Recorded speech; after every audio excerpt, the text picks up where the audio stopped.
It is because the first Adam failed in the covenant of works, and God would have had every moral right on that occasion to do exactly what the terms of the covenant promised. He could have destroyed them and the whole race, and that would have been it.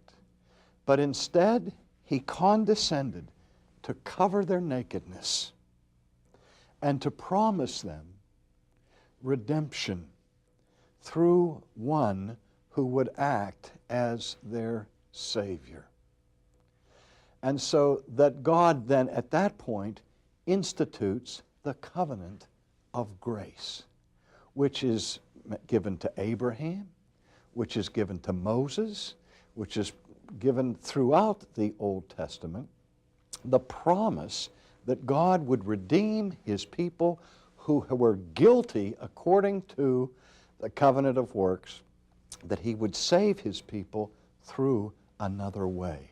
Now that's a critical thing, because there are professing Christians today who believe that there is a fundamental difference between how God saved people in the Old Testament and how people are saved now or after the New Testament.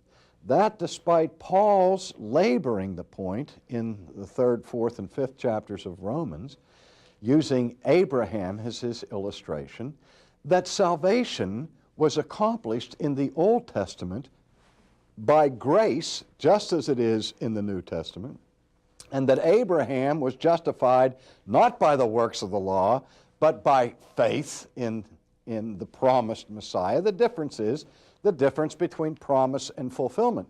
The people in the Old Testament looked to the future promised Redeemer, put their trust in Him, and they were justified by faith in Him. We look backward to the work that has been accomplished by the Savior. We put our trust in Him, and salvation is basically the same now as it was then. What's different is we have a much deeper understanding of the particulars and the details of it, and what is even more different is that it is a fait accompli, that the work of Christ has been already performed on the plane of history.